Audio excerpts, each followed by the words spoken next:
Welcome back, guys. In today's YouTube video, I'll be showing you guys how to backtest, the most effective way to achieve the best trading results. So the first thing to understand is backtesting is very important for two reasons. It can first help you understand your edge and how accurate your trading strategy is, and it shows you whether the trading strategy you have is effective or not.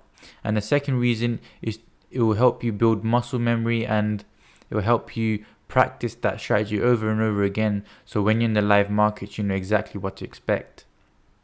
So anyways, getting into the backtesting side of things, the first thing you want to choose is what platform you're going to use to backtest. Now, TradingView, which I'm on currently, is the most easiest to set up, and it's the cleanest to record all your screenshots and journal your trades. So my personal preference is definitely TradingView. So once you've set up TradingView and you've bought the subscription which allows you to backtest using this bar replay tool over here, what you want to do is first create a separate list just for your backtesting. So currently the orange list is what I use for my day-to-day markups, and the red list is my backtesting pairs only. So let's just backtest gold for this purpose.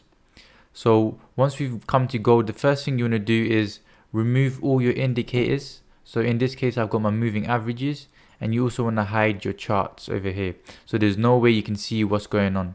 Then using your bar replay tool, you want to go back a couple months. You don't want to go too far back, because then you can't go down to lower time frames. So let's just say we're going to backtest from the 18th of July.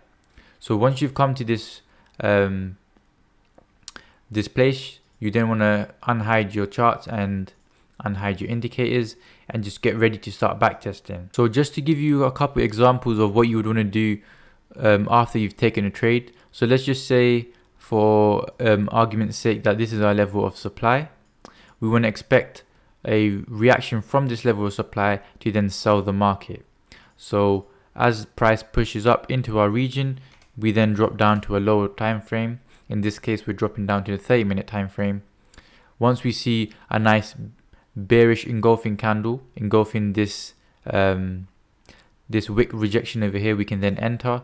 Again, this is not really how I trade, but it's just for showing you guys the most effective way of trading. And then we can just target these lows, for example.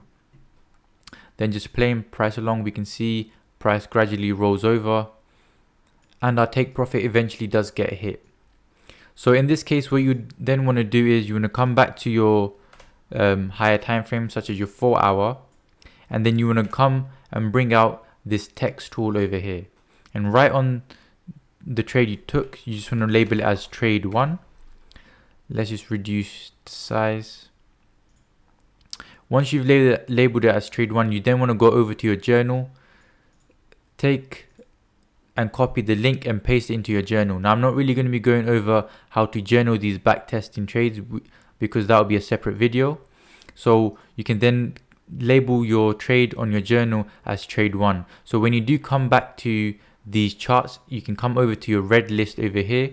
You can come over to gold, because you know you took this trade on gold, and you can move over to trade 1. And then you can come back and analyze why this trade was right or why this trade was wrong. So just to give you a couple more examples, we're going to play price along. Okay, so this is another setup I see here. So what you can see is price is continuing respecting this level of supply. So you can then again drop down to your 30-minute time frame or whatever strategy you have. You want to take your trade, and let's just say we want to target back down to these levels over here, because this will be our swing low point, and we just play price along, and finally price ends up here in our take profit. So again, what you'd want to do is bring out your text tool.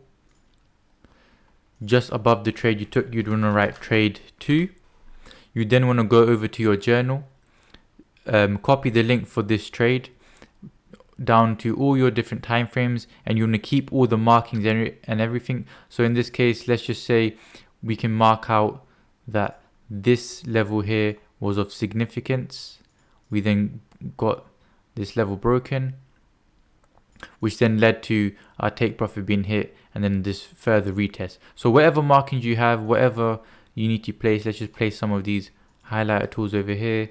Let's just have this swing low point over here, and let's just say we was calculating how many pips this move gave us. So whatever marking you want to place on your charts, you can take and copy and paste all these different time frames on your journal.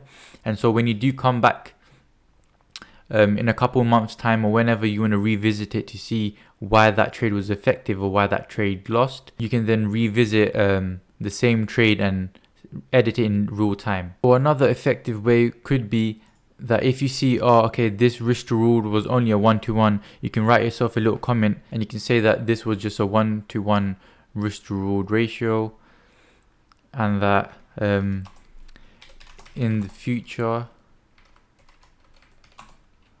I want to aim for at least a 1-to-3. Just some sort of feedback. If you don't want to journal on a separate document, like I personally use Notion to also journal as well, which there'll be a video coming out soon about that. So you can just write a little paragraph above this trade too, so when you do take a screenshot you can just read what you've written there, because I want backtesting to be as easy as possible and as fast as possible, because the whole hassle of writing in so much detail, although that can be effective, it can definitely put off a lot of people from backtesting consistently. So this way is much easier because you're practically taking trades and it's much more engaging for you. So anyways, I hope you guys like the tips and tricks I shared with you. If you guys have any further questions, or if you have any better ways of backtesting yourself, be sure to drop it in the comment section below. And other than that, I'll see you guys next time.